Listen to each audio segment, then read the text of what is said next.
इंसान को वसवसों के ज़रिए शैतान जो है वो वसवसों के ज़रिए हमला करता है। ये भी एक मसला है। अक्सर लोगों को आपने देखा होगा, वो कहते हैं हमें बड़े अजीब वसवसे आते हैं। जैसे इधर भी कुछ मरीज़ों ने अपने यानी वो जिक्र किए थे मसाइल कि मैं अल्लाह के बारे में मुझे वसवसे आते हैं, अंबिया के बारे में वसवसे आते हैं। तो वो ये शैतान एक प्रॉपर एक शैतान की ड्यूटी लगाई हुई है जिन्नात में से कि तुमने इनको इस तरह के वसवसे डालने हैं। अब एक खंजब नामी जिन है जिसकी ड्यूटी है नमाज में वसवसे डालना, एक बुल्हान नामी शैतान है जिसकी ड्यूटी है वज़ू में वसवसे डालना, पाकी नापाकी के बारे में वसवसे डालना।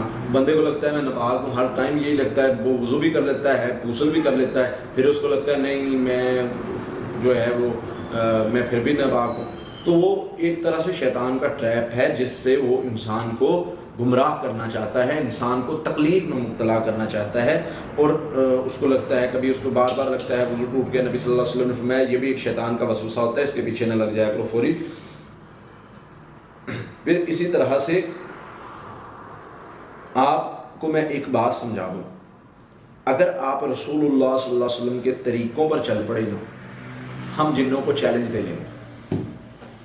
रसूलुल्लाह सल्लल्लाहु अलैहि वसल्लम के तरीक़ों पर चल पड़े, और मैं इस पर इतने तजर्बात देख चुका हूँ, आपको पता चल जाए, आप हैरान रह जाए कि ऐसे भी होता है। अब देखिए, मैं एक मिसाल देता हूँ। अल्लाह के नबी सल्लल्लाहु अलैहि वसल्लम ने फरमाया, जब तुम घर में दाखिल हो, हम जब घर में कुछ शयातीन जिन्नात की ऐसी किस्में हैं जो हमारे दरवाज़ा लॉक करने के बाद दाखिल नहीं हो सकते, कुछ किस्में हैं जो हमारा दरवाज़ा बंद करने के बाद दाखिल नहीं हो सकते। अब जब बंदा दाखिल होता है तो वो साथ दाखिल होते हैं। कुछ ऐसे हैं जो बाहर होते हैं कि इंसान घर से निकले कि वो घर इसका महफूज है, बाहर निकले हम इस पर हमला कर दें।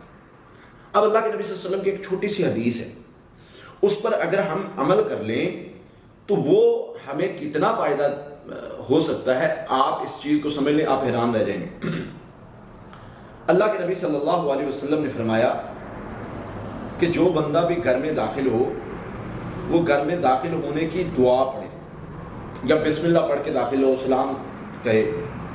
अब ये जो चीज़ है, इससे हमें पता चलता है कि घर में दाखिल होते हैं, नबी सल्लल्लाहु अलैहि वसल्लम ने फरमाया शैतान दाखिल नहीं होता। अब हम अगला हदीस का हिस्सा पढ़ते हैं, शैतान चीख के कहता है, अपने साथियों को कहता है, चीख मारता है कि ये बिस्मिल्लाह पढ़ के दाखिल होने वाला, ये दुआ पढ़ के दाखिल होने वाला, हम इसका कुछ नहीं बिगाड़ सकते, ये बंदा महफूज है, ये बंदा महफूज है। कैसी बात है कि एक शैतान जो है वो आपको वो किस तरीके से जो है वो हो जाता है कि आपने एक दुआ पढ़ी और घर से निकलते वक्त आप दुआ पढ़ लें। अल्लाह के नबी सल्लल्लाहु अलैहि वसल्लम ने फरमाया बिस्मिल्लाह तवक्कलतु अलल्लाह ला हौला वला कुव्वता इल्ला बिल्लाह पढ़ लिया करें। जब आप ये दुआ पढ़ लेंगे, अल्लाह के नबी सल्लल्लाहु अलैहि वसल्लम ने फरमाया शैतान चीख चीख कर कहता है, अपने साथियों को, जिन्नों को कहता है, हम इस बंदे का कुछ नहीं कर सकते। क्यों? इसने दुआ पढ़ ली, इस बंदे ने दुआ पढ़ ली, घर से निकलने की दुआ पढ़ ली, हम इस पर हमला नहीं कर सकते। चीखता है, परेशान होता है कि ये क्या हो गया। अब हदीस है छोटी सी, और मेरे पास इस तरह के वाकयात मौजूद हैं।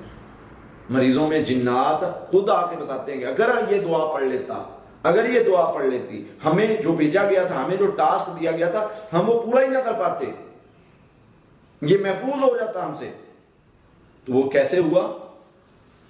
वो इसी तरीके से हुआ कि हमने रसूलुल्लाह सल्लल्लाहु अलैहि वसल्लम की तालीमात को छोड़ दिया, हमने अल्लाह के नबी सल्लल्लाहु अलैहि वसल्लम ने जो चीज़ें बताई थी उनको छोड़ दिया, और हमें शैतान जो है वो ट्रैप करने लग गया।